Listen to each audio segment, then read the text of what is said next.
नमस्ते। छोटू नाम है हमारा और आज बात करेंगे मानव सभ्यता के बारे में। और जो भी बातें आज होगी लॉजिकल होगी, तर्क संगत बात होगा। और बात करेंगे कि मानव सभ्यता हम अभी जो देखते हैं यहाँ तक कैसे पहुँची, क्या है धार्मिक मामला, क्या है राजनीतिक मामला, क्या है सामाजिक मामला, और भी इन चीज़ों से संबंधित सभी मामलों पर हम बात करेंगे। तो चलिए शुरू करते हैं। शुरू करने से पहले आप एक बात सोचिए, क्या मानव शुरू से ही इतना विकसित रहा होगा? तो नहीं, मानव शुरू से ही इतना विकसित नहीं रहा होगा।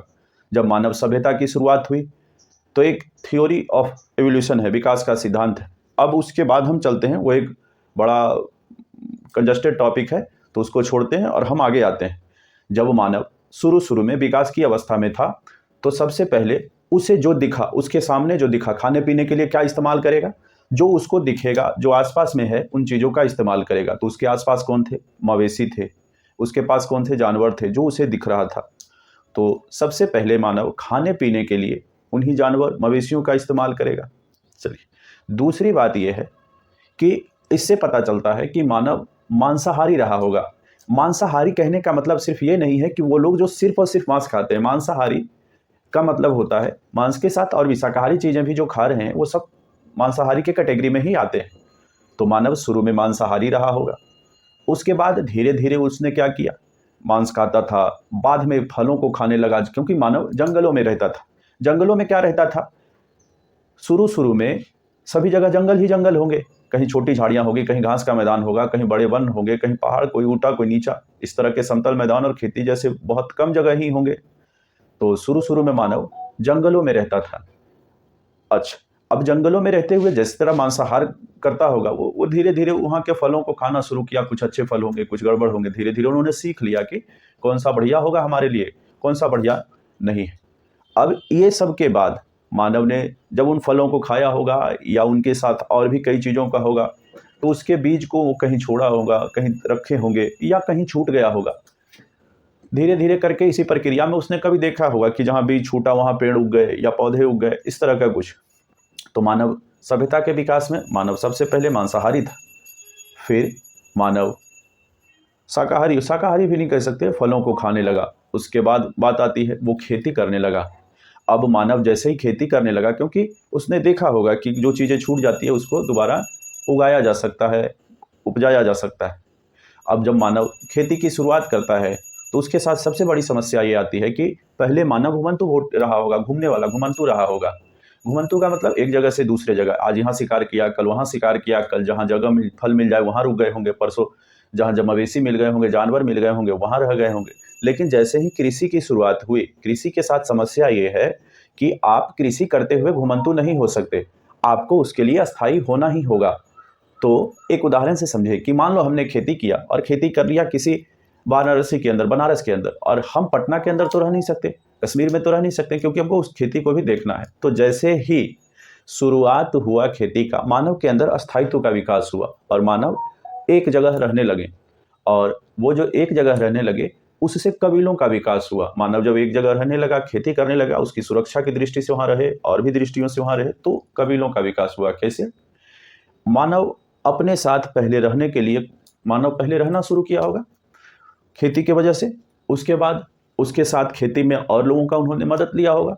धीरे धीरे करके उन्हें सामूहिकता में सुरक्षा महसूस होने लगी होगी, क्योंकि वहाँ तो मवेशी है, जानवर है, उन जंगलों के बीच में सामूहिकता से उनको सुरक्षा मिलने लगी होगी। तो खेती के विकास से वो एक जगह रहने लगे, रहने से सामूहिकता से खेती में मदद मिली होगी, और इसी तरह करके कबीलों का विकास हुआ। जो हम लोग हमेशा ही जब भी अपना इतिहास पढ़ेंगे, जब भी संस्कृति का विकास पढ़ेंगे, तो आपको बताया जाएगा कि कबीलाई संस्कृति थी। तो कबीलाई इसी तरह निकली। इस बात को समझिएगा, खेती के विकास हो जाने के कारण मानव एक जगह रहने लगा, इससे एक कबीला बन गया।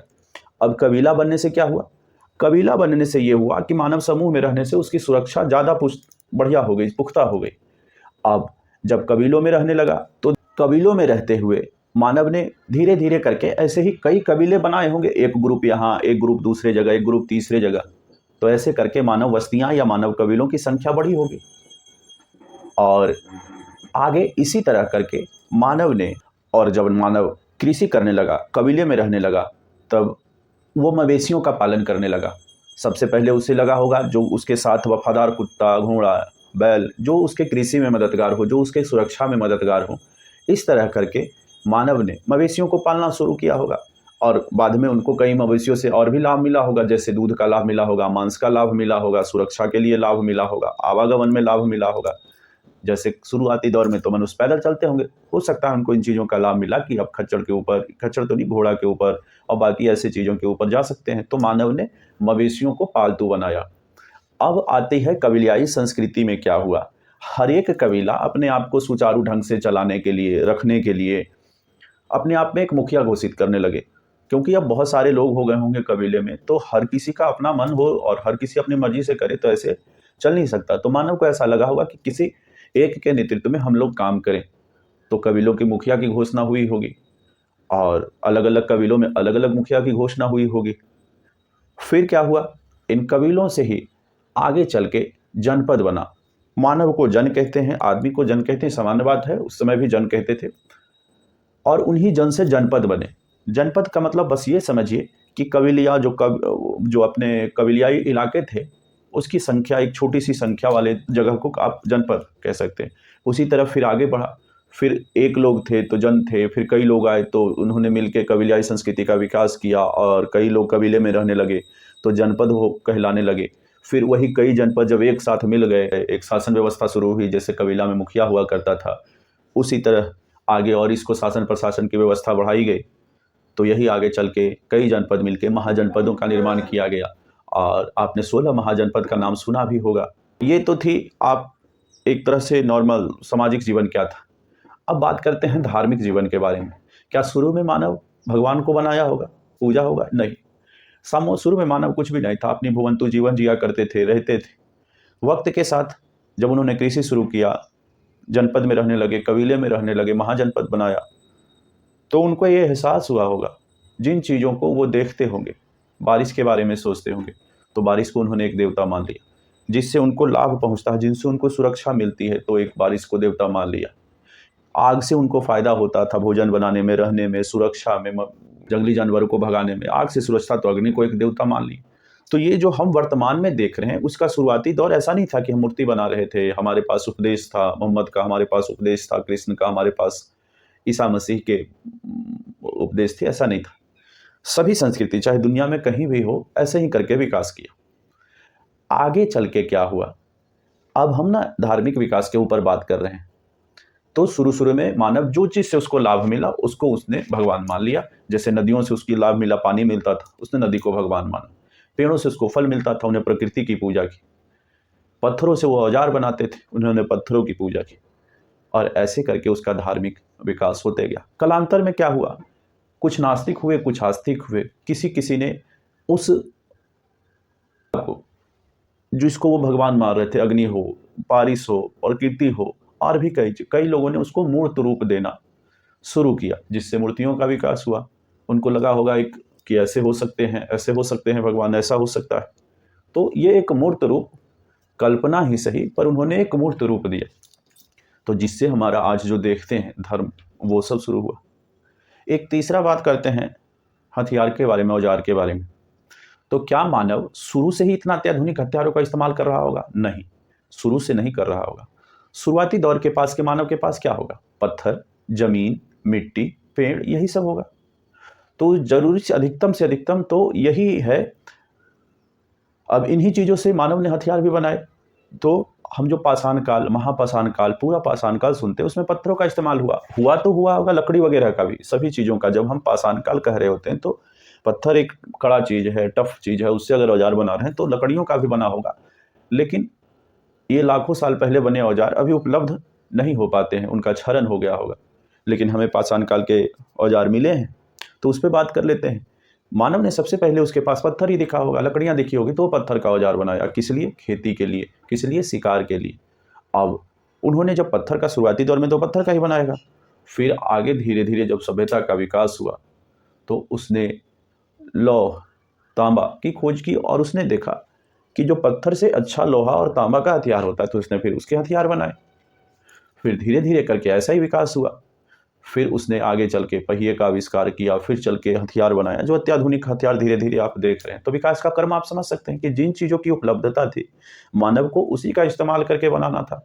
और उपलब्धता अगर सभी चीज़ों की थी तो मानव को ज्ञान होना चाहिए था कि वही चीज़ उपलब्ध है। जिन चीज़ों का उपलब्ध के बाद मानव का जो उस वक्त का ज्ञान था, उसने उसका अधिकतम इस्तेमाल करके उसका हथियार बनाया। तो शुरू में पत्थर के रहे, बाद में चल के तांबा और लोहा के हुए, और जो कालांतर में तो अब देख ही रहे हैं। तो इस तरह हमारे हथियारों का विकास हुआ।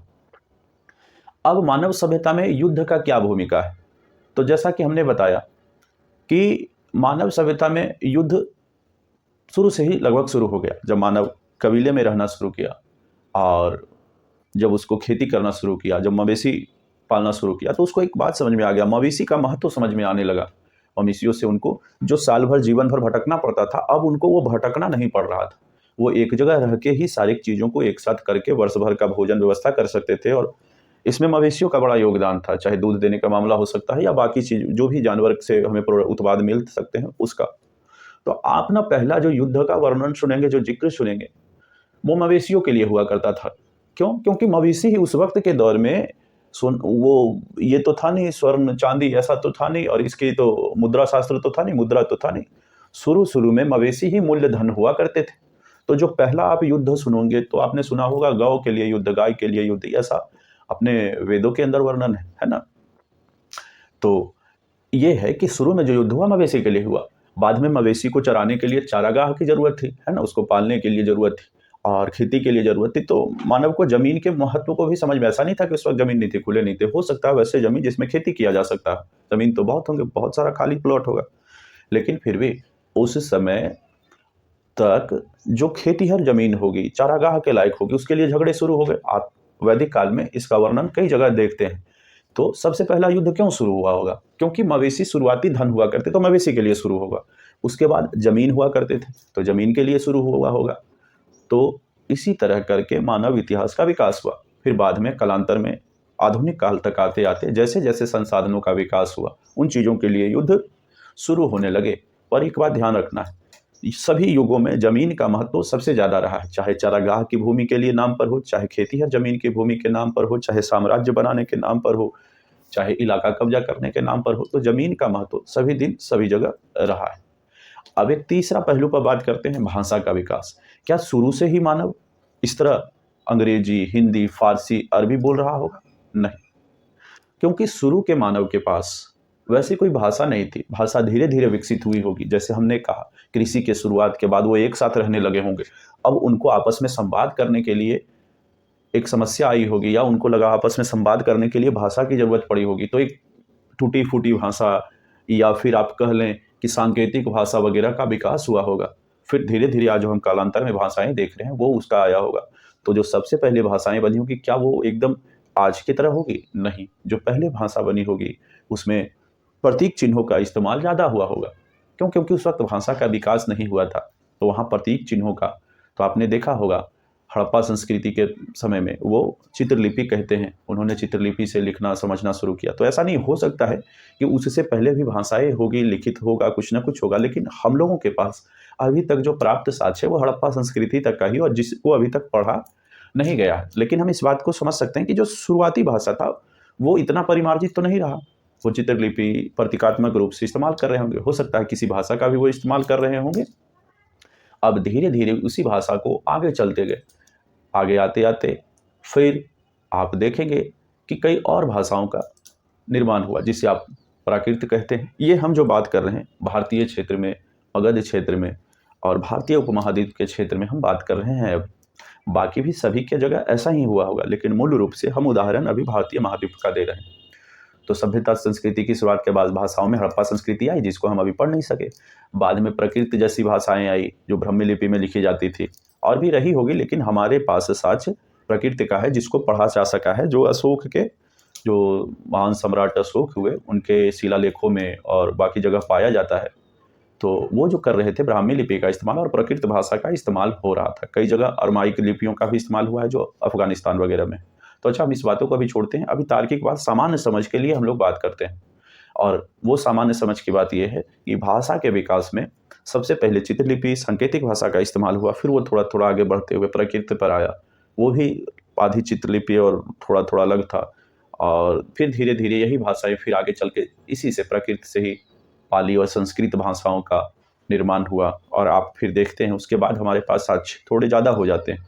फिर संस्कृत का निर्माण हुआ, संस्कृत में कई वेदों की रचना हुई, बाकी चीज़ों की रचना हुई, और धीरे धीरे संस्कृत से ही सारी भाषाएं परिमार्जित होकर बिगड़ी रूप में आते हैं तो सभी लोग बताते हैं खुला है। तो आप एक बात समझिएगा, हम बस ये समझाने का प्रयास कि भाषा का विकास कैसे हुआ। सबसे पहले प्रतीकात्मक भाषा, फिर थोड़ी परिमार्जित अपना प्रकृति की तरफ, फिर हम आए संस्कृत की तरफ, एक वैदिक संस्कृत। और संस्कृत भी वैदिक संस्कृत, वो टफ संस्कृत है, कड़ा संस्कृत। धीरे धीरे करके थोड़ा संस्कृत आसान हो, और बाकी चीज़ों कहते भी हैं कि सभी भाषाओं का जो जननी है संस्कृत ही है। तो ये रहा भाषाओं के निर्माण का कार्य। अब हम बात करते हैं लिखने की कला और वेद वगैरह में। तो आपने जब भी ये सुना होगा कि लिखावट, तो हमारे पास लिखित के लिए बता तो दिए कि हड़प्पा संस्कृति के कुछ चित्रलिपि प्राप्त हुए हैं, बस वही है। और मुख्य रूप से उसके बाद शिलालेख प्राप्त हुए हैं। लेकिन किताबों का लेखन और इस तरह की चीज़ें हमें आर्य संस्कृति के बाद से मिलती है और वैदिक युग से मिलती है। उससे पहले के शायद हमारे पास कोई वैसा पेपर पर लिखा हुआ ऐसा कुछ नहीं है। तो सबसे पहले जो लिखावट शुरू हुआ तो वेदों का लिखाना शुरू हुआ। तो वेद का संस्कृत थोड़ा टफ और कड़ा था। और एक बात और समझना है कि आदमी लिखने के लिए सबसे पहले लिखने भाषा के विकास हुई तो लिखने के लिए क्या हुआ होगा, उसके पास कुछ तो था नहीं, कागज़ का आविष्कार नहीं हुआ था, तो मिट्टी का इस्तेमाल कर सकते थे। तो हो सकता है मिट्टी पर लिखते होंगे, लेकिन वो मिट्टी अब बची नहीं, क्योंकि उसका मिट्टी तो वक्त के साथ खत्म हो जाती। पत्थर पर लिखा हुआ कुछ रहता है, कुछ नहीं रहता है। तो हमने हड़प्पा संस्कृति में उसको पाया। धीरे धीरे आदमी क्या किया, जो दिखा ताम्रपत्र पर जिसका इस्तेमाल कर रहा था वो हथियार बनाने को, उस पर लिखना शुरू किया, या छालों पेड़ों के छालों पर लिखना शुरू किया, या बाकी चीज़ों पर ऐसे करके लिखना शुरू किया। उसके पास शुरू से कागज़ नहीं थे, सभ्यता के विकास में जो चीज़ें मिली उसका उसने इस्तेमाल करके उस पर लिखना शुरू हुआ। तो क्या शुरू से कलम रहा होगा? नहीं। पहले लिखने के लिए या तो उसने किसी तरह का दावत या किसी तरह का इस्तेमाल किया होगा, लिखने के लिए कोई उसने उपयोग किया होगा, कोई मिश्रण उपयोग किए होंगे, या किसी तरह का इस्तेमाल करके तब उन्होंने लिखा है। अब आते हैं, ये लिखावट भी आप समझ गए कि कैसे। फिर आते हैं लिखावट की शुरुआत कैसे हुई, क्या क्या लिखना शुरू में जो लिखा गया। तो आप जब वेद पढ़ते होंगे तो आपको लगता होगा कि इसमें पुरंदर विनाश के देवता लिखे हैं, इंद्र लिखे हुए हैं, बारिश के देवता, अग्नि देवता, सोम। तो हमने अभी आपको बताया कि उस समय इन देवताओं का विकास नहीं हुआ था। कृष्ण, बलराम, अर्जुन, ये सब तो बहुत बाद के देवता हैं, रामायण काल, महाभारत काल और बहुत वैदिक काल के बाद के देवता हैं।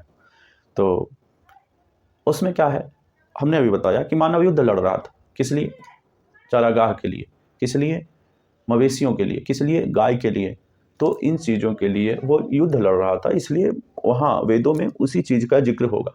और तब तक क्या हुआ होगा, मानव एक साथ कबीले में रहने लगे होंगे, बहुत सारी संख्याएं हो गई होगी, तो उनको चलाने के लिए कुछ आइडियल, आदर्शवादी बात और आदर्शवादी नियम बनाए गए होंगे ताकि वो एक साथ रह गए हैं। और उस समय का नियम जो है उस वक्त के हिसाब से बनाया गया, जो आज भी बहुत प्रासंगिक। तो इस तरह करके वेदों का लिखावट हुआ। फिर मनुस्मृति लिखी गई, बाकी स्मृतियाँ लिखी गई। वेद के बाद उपनिषद आए, वेद के बाद उपनिषद, वेदांत वगैरह आए। धीरे धीरे करके, जैसे मानव को मूल रूप तो वेद था, वेद के बाद उसने कई व्याख्याएं आई जिसको भाष्य या टिप्पणी कहते हैं। फिर स्मृति आई उस कानूनों को सब चलाने के लिए, बहुत सारे लोगों को एक साथ चलाने के लिए। तो इन चीज़ों का धीरे धीरे इस तरह विकास हुआ। अब आते हैं कि ये सब का एक ओवरऑल व्यू देखते हैं। आप एक बात समझिएगा, जैसे कृषि का विकास हुआ ना, तो मानव के जीवन में क्रांतिकारी बदलाव आ गया। अब वो खाली रहने लगा, पहले खाली नहीं रहता था, पूरे समय वो भोजन की तलाश में रहता था और बस उसको खाना के सिवा और कोई काम था नहीं। लेकिन जैसे ही कृषि का विकास हुआ वो खाली रहने लगा, और खाली रहने के बाद उसके पास इतना समय था कि वो सृजनात्मक काम कर सके, क्रिएटिव काम कर सके, कुछ सोच सके। तो आप शुरुआती चित्रकारी जो देखते होंगे, तो ऐसे जो देखा वो भागता हुआ, शिकार करता हुआ, वो जो देखा, वो जो सोचा वो लिख दिया। उनके पास तो कुछ वैसा था नहीं। तो ना लकीर जैसा वो पत्थरों पर बनाया हुआ चित्र आप देखते होंगे, ऐसे ही जैसे बच्चे बनाते हैं, नर्सरी के छोटे छोटे बच्चे, प्रथम क्लास के, तो उस तरह के रहे होंगे। बाद में धीरे धीरे इसी तरह करके खाली समय चित्रकारी का विकास हुआ होगा। जब वो नृत्य वगैरह का आप देखते हैं, क्योंकि अब खाली समय में रहेंगे तो उन्होंने मनोरंजन पर ध्यान दिया होगा, सृजनात्मकता पर ध्यान दिया होगा।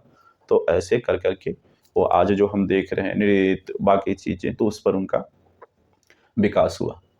अब आते हैं आखिरी में धार्मिक मामलों के ऊपर। अब जैसा हमने कहा कि पहले जैसा भगवान तो होंगे नहीं, भगवान कोई पत्थर को दिख उससे उसका कार्य चलता था तो उन्हें पत्थर की मूर्त बनाई। कुछ लोगों के अंदर जो हमने कहा खाली समय में क्रिएटिविटी आया, इसी क्रिएटिविटी से कुछ लोगों ने उस विश्वास को एक मूर्त रूप दिया। जो उसके अग्नि में विश्वास थे, जो पानी में विश्वास था, प्रकृति में विश्वास था, उसको एक मूर्त रूप दिया, वही आज मूर्ति के रूप में है। और जो हम संस्कृतियाँ ये देख रहे हैं ना, कोई संस्कृति में, मुस्लिम संस्कृति में बुर्का का हो, या भारतीय संस्कृति के अंदर अपना खुले ड्रेस का हो, हल्के ड्रेस का हो, बाहर के और कहीं ठंडे पर, तो वो तो जो आप संस्कृति देख रहे हैं वहाँ के प्रदेश के जलवायु के मौसम के हिसाब से उनका वेशभूषा है। जो वेशभूषा है संस्कृतियों से जोड़ दिया गया, धर्म से जो वेशभूषा को जोड़ा गया उसका सीधा कारण था। जो धर्म या जिस चीज़ का विकास जहाँ हुआ वो उन जलवायु में हुआ, तो उन जलवायु के हिसाब से उनका ड्रेस वेशभूषा है।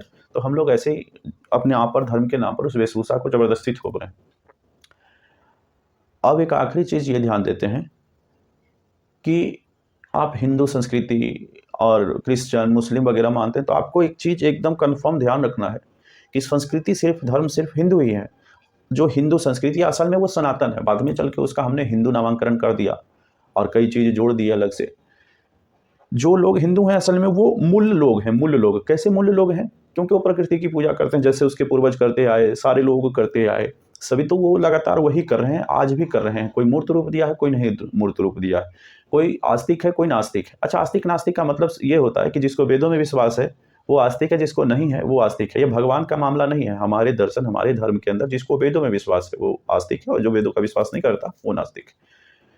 अब कोई मूर्त रूप के भगवान को मानता है तो भी वो सनातन संस्कृति से है, कोई अमूर्त रूप को मानता है वो भी सनातन संस्कृति का है, इसमें तो कोई दो राय नहीं है, और हम मूल रूप से उसके हैं। दूसरा बात है, जो क्रिश्चियन है, मुस्लिम है, या बाकी के बौद्ध हैं, जैन हैं, उन्होंने क्या किया, अपने आप को जबरदस्ती एक आदमी का अनुयायी बनाया। किसी ने मोहब्बत का अनुयायी, मोहम्मद साहब आए, पैगंबर साहब आए, और उनके अनुयायी उनके बातों को सुन के उनका फॉलोअर बना और मारकाट मचाना शुरू किया।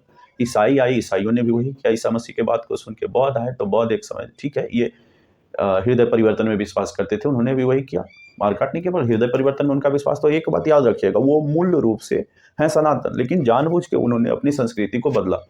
तो हम जो हैं वो बाकी धर्मांतरित लोग हो सकते हैं, अनुयायी हैं, वो शुरू से ही सनातन संस्कृति में रहे, चाहे कहीं भी। सनातन संस्कृति का मतलब है जो प्रकृति को मानता था, सभी के पूर्वज ऐसे ही रहे होंगे। तो जो हम हैं वो हम मूल परंपरा का पालन कर रहे हैं। जो बाकी लोग आ रहे हैं, बाकी कोई भी हो, कोई भी पंथ, कोई धारा, कोई विचार, वो जबरदस्ती पुरानी परंपरा को, जो सबसे बढ़िया परंपरा है, प्रकृति के संरक्षण की परंपरा है, समाज के संरक्षण की परंपरा है, उनको नष्ट करने का प्रयास कर रहे हैं।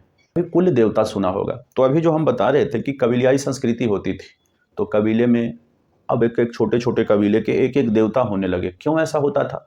जब मानव के साथ कुछ ऐसी घटना होती थी जिस पे उसका कंट्रोल नहीं था, नियंत्रण नहीं था, उसको समझ नहीं था, तो वो प्रकृति प्रदत्त, अभी के हिसाब से भगवान का दिया हुआ अभिशाप, वरदान या करिश्मा समझता था।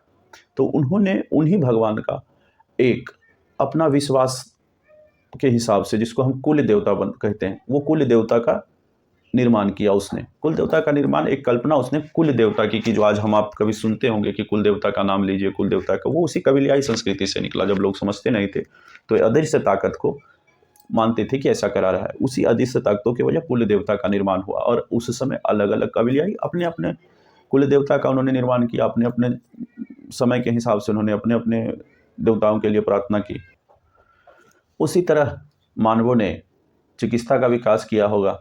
सबसे पहले उसको कुछ हुआ होगा, फिर उसने कोई जड़ी बूटी देखी होगी, खाई होगी, लगाया होगा, तो उससे ठीक हुआ होगा। बाद में धीरे धीरे करते करते उस पर शोध कार्य हुए होंगे, और कई लोगों ने उससे आगे बढ़ के जो आज सर्जरी का वगैरह की बात करते हैं, ऐसे करके धीरे धीरे उन्होंने आगे बात की होगी, जो वर्तमान में अभी तो देखते हैं कि कहाँ तक पहुँचे हम लोग। और मुख्य बात शिक्षा व्यवस्था की आती है। जब आदमी एक साथ रहने लगे, जन बना, जनपद बना, महाजनपद बना, तो इन सभी चीज़ों को सुचारू रूप से चलाने के लिए लोगों को प्रशिक्षित करने का जरूरत पड़ा। दूसरा, जो मानव विकास में सहायता करने योग्य जो भी बातें आई, चाहे मेडिकल चिकित्सा विज्ञान की बात हो, चाहे ज्योतिष शास्त्र की बात हो, चाहे और भी कोई बात हो, तो उन सभी को सुचारू रूप से चलाने के लिए और बढ़िया कार्य करने के लिए उसमें क्या किया गया? उसमें किया गया शिक्षा की व्यवस्था। तो हमारी जो पुरातन संस्कृति शिक्षा व्यवस्था थी वो उसी हिसाब से बनाया गया था, ताकि आदर्श समाज भी रहे और विकास भी, मानवता भी बचा रहे। तो आप गुरुकुल शिक्षा पद्धति समझते होंगे, और उस गुरुकुल शिक्षा पद्धति में न फीस लेने की परंपरा था ये कि आप गुरु दक्षिणा देंगे, लेकिन वो एक दूसरी चीज़ था, वो धीरे धीरे आपको कभी हम दूसरे वीडियो में बताएंगे। लेकिन एक आदर्शवाद का सोच था। हर विद्यार्थी, हर शिक्षार्थी के लिए एक खास ट्रेनिंग होता था, उसको पहचान के हर आदमी को हर चीज़ की ज़रूरत नहीं है, जो जिस क्षेत्र में कार्य करना चाहते हैं उस हिसाब से उनका प्रशिक्षण का व्यवस्था था। राजा और धनाढ़ किसान सब मिल के उन शिक्षा पद्धति को चलाते थे। जो गुरु होते थे वो गुरुकुल में एक साथ रह के सबको चरवाते थे और एक शिक्षा पद्धति का भी विकास था। तो ये कुल मिला के ऐसे आप समझ लीजिए कि मोटा मोटी जो हम आपको भी बता रहे थे कि कैसे हमारी धर्म, संस्कृति, लिखावट, पढ़ाई, वेशभूषा का विकास हुआ। और ये जो नए नए धर्म निकल रहे हैं वो असल में सनातन के खिलाफ, खिलाफ तो नहीं कह सकते, वो सनातन परंपरा के, मतलब आप एक तरह से विरोधी कहिए। जो मूल संस्कृति है, सनातन नहीं, मूल संस्कृति के ही विरोध में खड़े हो रहे हैं। और आज समस्या ये है कि सारे मूल संस्कृति का नरसंहार करने के ऊपर उतारू हो गए हैं। तो मूल संस्कृति वालों से निवेदन है कि अपने अस्तित्व की लड़ाई लड़ें, मिलकर संघर्ष करें। और